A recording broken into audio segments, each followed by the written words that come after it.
Hello there, Sagittarius. Welcome to your reading. When I was shuffling out the spread, I saw an image, and I guess it's kind of unexpected and kind of disturbing. So I closed my eyes and I was shuffling out the cards, and then I saw like ants crawling up my forearms.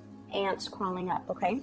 And then the forearms, it became like its own entity, like it became like a separate image. And then the person that had the ants crawling up their arms, they kind of dust it off. Like they have to dust it off. They have to basically like swat the ants away. So when I saw this image, I was thinking there's a sense of restlessness within you, because the whole expression about feeling like you have to move, feeling like you have to do something, feeling a little bit antsy or restless.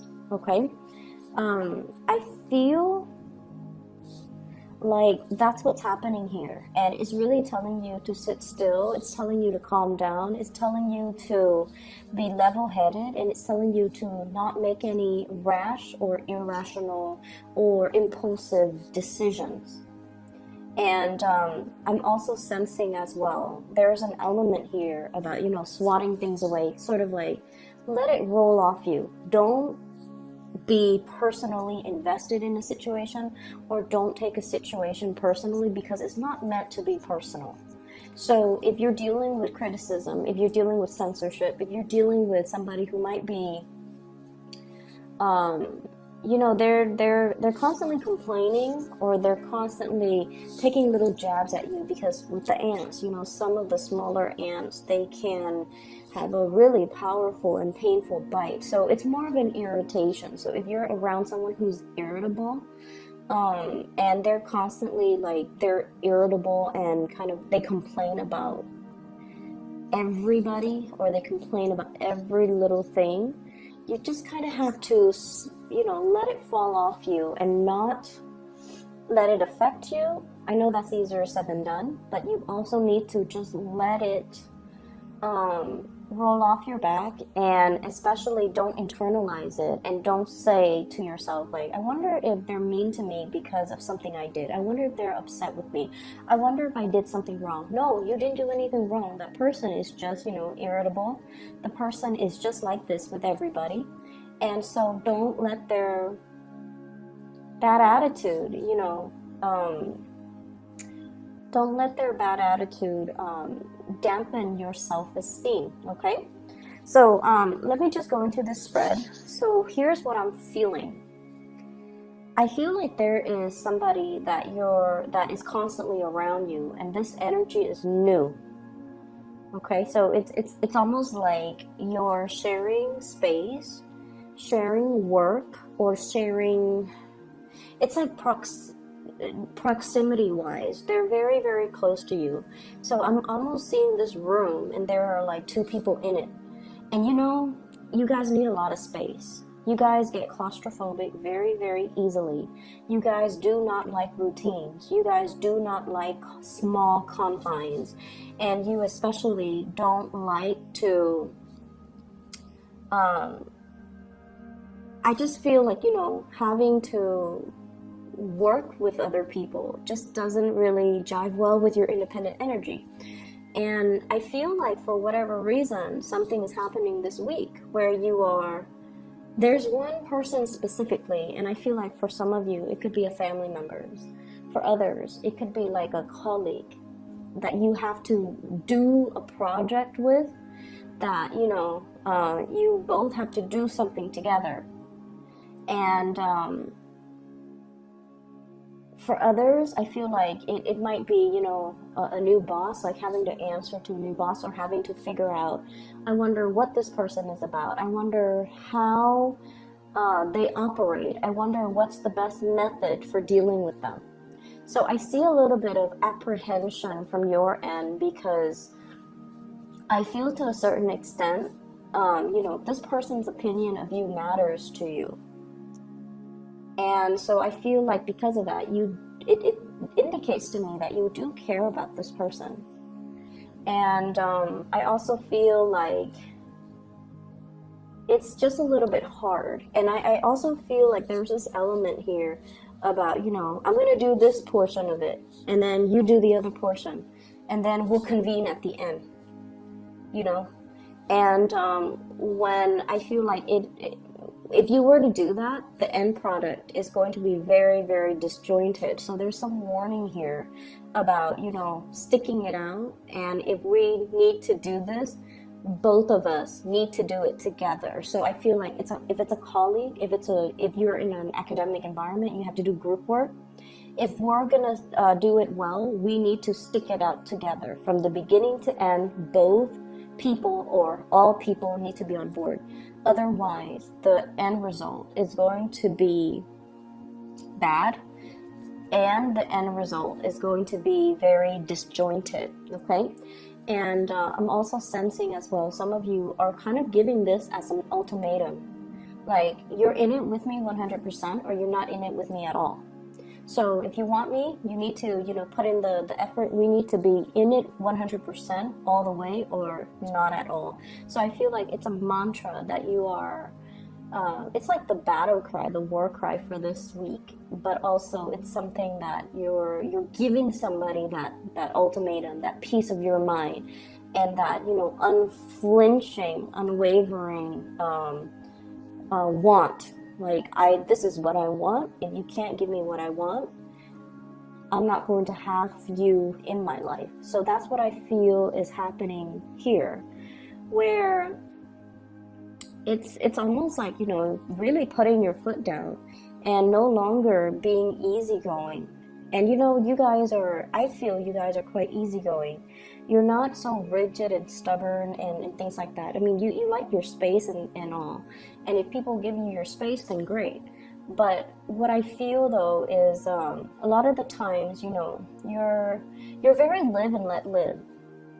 But I feel like if you're dealing with somebody whose actions affect you directly, that's really when it's almost like coming to the realization that somebody's actions affect you. And so you kind of put your foot down and you're just like, this is what I want. If you can't give me what I want, if you can't be in it 100%, if you're not sharing the responsibilities, if you're not, you know, if you're not on board 100%, then, you know, you might as well exit the picture right now.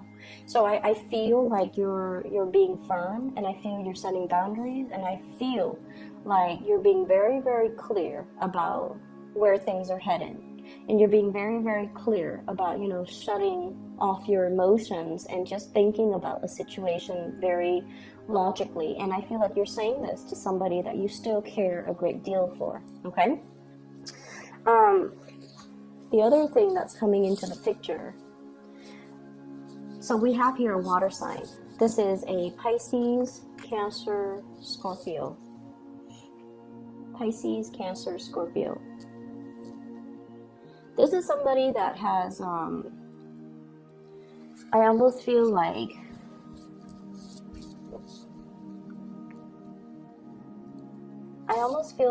you bring something very, very pure, very, very new into their life. Okay, so it's almost like, let's just say, if in the past they have been really, if they've been very, very unfaithful, if they've been very, very non-committal, I feel almost like you bring this, not only are they attracted to you because of, you know, passion and chemistry, and because, you know, they're physically attracted to you, but I almost feel like the way that you are, they find it very refreshing, and they find the way that you are, the carefree energy, the fact that, you know, you don't really impose expectations on them in the past. So whatever it was in the past, or whatever the situation might have been, they find you very refreshing. It's because you don't have ulterior motives when you're dealing with them. You don't impose, you know, expectations on them. And I also feel like you're not one, like you're so independent that you're not clingy with this person, that you're not like needy with them, and you can do your own thing while they're off doing their own thing. And so they find that really, really refreshing. And then I also feel like Um, if they have been very non-committal, very unfaithful, or had an unfaithful streak in the past, they want to commit to you. It's almost like you're bringing that sense of stability. Like, it's almost like I'm hearing, I wonder what it's like to settle down, to have a family, to raise children, to have, the house with the white picket fence. I wonder what that feels like with this Sagittarius. And I feel almost like this is a person that is really afraid of commitment, because they're afraid of monotony. Like they're afraid that, we're going to fall into a rut. We're going to have children, and then our lives are going to revolve around the children, and we're going to have, like, the house in the suburbs, and the SUV, and the dogs, and the white picket fence, and everything just seems like life stops. So that's why they're really, really afraid of marriage. They're really afraid of commitment. They might have been through it, and they're just like, life stops when you have children. Maybe that's why they're so commitment phobic. But because you're so fun, because, like, being with you is really fun, it's very optimistic, it's very expansive. You can take, like, the most mundane activity, cleaning the house. And then I feel like with you guys, you turn on your music to make the chore less boring, right? Let's be honest. No one likes to clean, especially, not Sagittarius people. And then you start dancing, and, you make, like, something very, very mundane, very tedious, very fun. And I feel because of that, they feel like if I were with the Sagittarius, they could make something extraordinary, out of the mundane. And because of that, they're not afraid to settle down with you, because they know that no matter what, you're going to make it fun. And so it doesn't feel like a chore. It doesn't feel like the situation will fall into a rut. And it doesn't feel like their irrational fears about commitment, they're realizing that it's irrational. So I feel like there's something here. And once again, the energy can be vice versa, but I feel there is somebody that is wanting your attention. So I feel it more coming through from the other side, from the other people, wanting your attention, wanting to, offer a commitment, wanting to commit, really wanting to tell you, I've changed, or this is something I didn't want before, but after meeting you, I really want it. So it's almost like a big gesture, a big proposal, a big declaration of, you mean a lot to me. So that's what I'm feeling here. And I'm also sensing as well, I'm also sensing for others of you that are not dealing with that situation, there's an element about somebody begging for forgiveness. There's somebody begging for forgiveness, and I don't know which direction this is playing out in. Is it from the other person, or is it from the Sagittarius?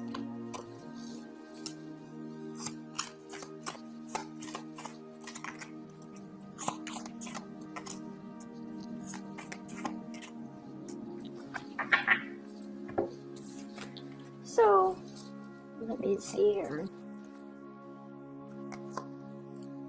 This came out first. There is somebody begging for forgiveness, and I feel like it's coming through from the other person. And I have a lot of earth energy, Taurus, Virgo, Capricorn, okay? What I'm feeling is, I feel like you might have dealt with somebody that really, I feel like you might have dealt with somebody, and this can be romantic or friendship or whatever, however it resonates with you, because I do feel like there is a big, I'm sorry, please forgive me, that type of a way, that type of a communication. If it's a romantic partner, I feel like this is somebody that hurt you.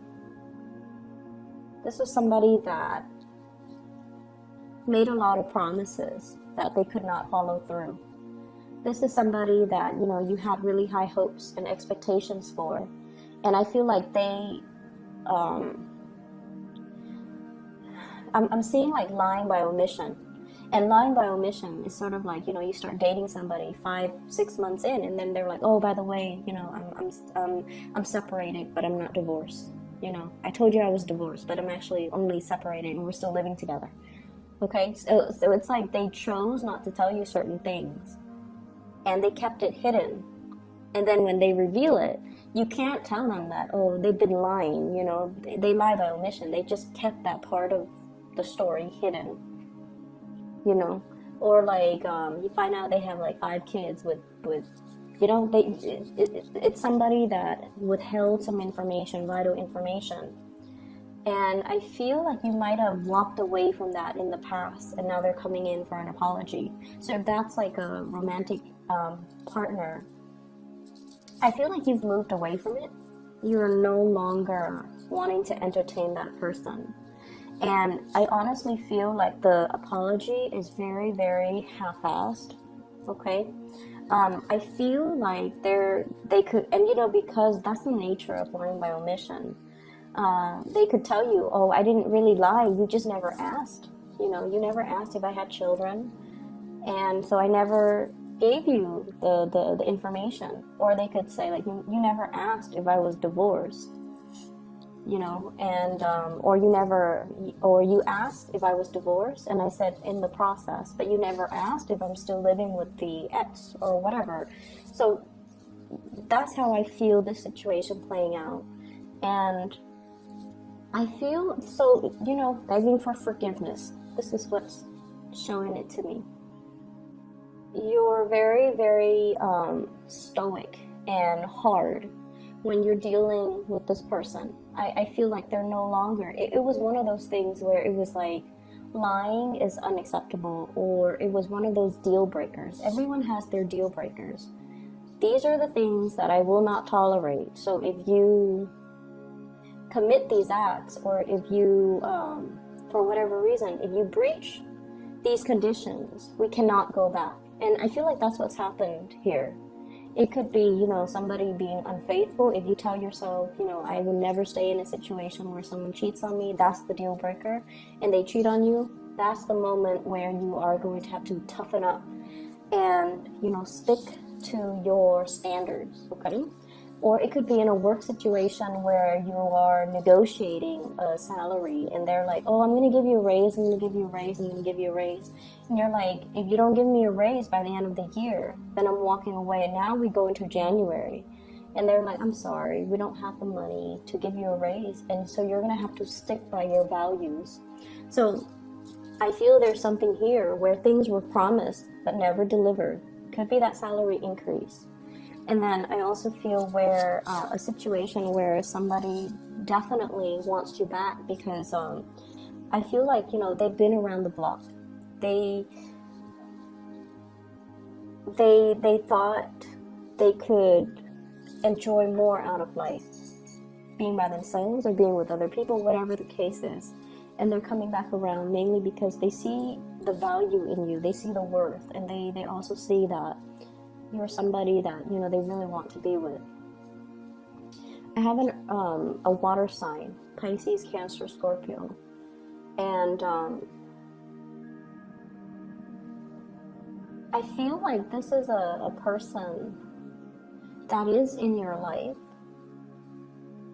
to, and you know, I feel like, you know, lessons in general flow both ways. You know, if there's ever a person, lessons go both ways.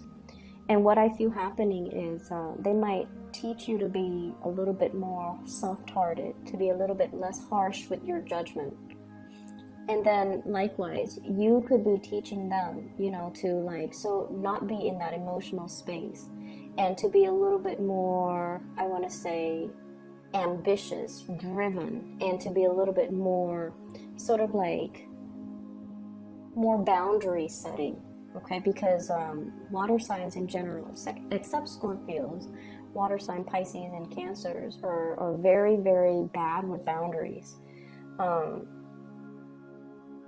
They don't know how to, you know, set up these walls to protect themselves. So I feel like if it's a water sign, you're teaching them to be like more boundary setting, because for you guys really value independence, and you don't like it when other people just, unexpectedly just impose themselves upon you, or like expect you to do certain things even if you're not really close to them, like that sense of entitlement.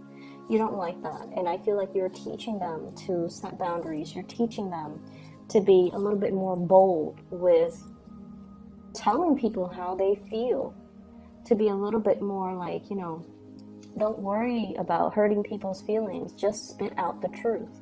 So there's a lot of learning that's happening between the two of you, and I feel like they're definitely learning from you. And then I also see, earth sign, Taurus, Virgo, Capricorn, somebody that might be aware, they're catching a whiff or catching news or getting some information that you might be single, or I feel like they might be single as well, and they're coming into the picture. So I feel like there's a change in a relationship status, and then somebody is all like, let me just go back to this person, let me just give this a try. So I feel like there might have been a misconnection, like somebody that really wanted to be with you, but you weren't single at the time, or whatever circumstances, you might have been at a distance from each other, or you really wanted to be with them, but they weren't available. And so I feel like a little bit of time has lapsed, and now somebody's single, and they're trying to, gauge interest, okay? So I feel like it can go both ways. There definitely were 3 people involved. Like, it got a little bit complicated, too many people involved. And so there's that element about, misconnections, poor timing, because you both were at different points in your life, or you both were, in positions where you couldn't act on this connection. And so there's a second chance. I'm also feeling as well, there is some news here regarding, it's almost like somebody who's not being a team player. So I feel like this is potentially in the work environment, where everyone is, everyone knows what they're supposed to do. Everyone knows where they're supposed to be at what time. So it's almost like the work environment, it's ran like a well-oiled machine. Everything works. And then there's one person that's like a wild card, and they don't know what they're supposed to do. So then they have to ask everybody every single step of the way. And I feel like it slows down operations. And then I also feel there's somebody who's like trying to create conflict in an environment. It's almost like they come to work and they're scheming, like, who should I, that's what it feels like. Like, from your end, you're just like, you have so much free time. You just come to work and you sit there and scheme. Who should I pick on today? Or who should I undermine today? Or who should I, aggravate today? And it's like, no, they're, once again, don't take things personally. They're just like this with everybody. They like to create drama. And there's a special type of people that needs that, okay? It's almost like they're lonely, they're not able to get the recognition in a positive way, so they're settling for negative attention. That's what I feel is happening. And don't give it any attention, don't feed into it, and especially, learn to shake it off. So the last thing that I'm going to end it with here is don't get restless. Don't get restless, okay? So this is sort of like, sit still, take care of your responsibilities, do what you need to do, but at the same time, before you act out in particular, you want to really look at what you're doing and really think about, is this the best course of action? Are there other possibilities that I should consider? Okay, so there's a lot of antsiness, and I see a lot of momentum and energy, and I feel like for some of you, honestly, you might be living in an environment where you're snowed in, where there's like inclement weather, where there's a lot of snow or a lot of rain, and you're kind of stuck in one place. So physically, you want to be out and about. You have a lot of pent up energy, you know. Do some meditation. If not, you know, drive yourself to a gym if you can. If it's cold outside and you want to go running but you can't, you know, join a gym temporarily. Or even doing like sit-ups, push-ups in your area, or even meditation, and of course, you know, reading, whatever it is to get your mind off it, okay? Because I see a lot of restlessness, and I see you being in a small confined space, and I feel you being a little bit uncomfortable, okay? So I hope the reading is helpful for you guys, Sagittarius. There are a lot of good things, but I just feel like there are a lot of things that you're considering, and you feel the need to act, but you don't really need to act. You don't really need to act. You just kind of need to let it sit and marinate on it a little bit, okay? So I will see you guys next week. Have a wonderful, wonderful weekend, and I'll talk to you soon. Bye-bye.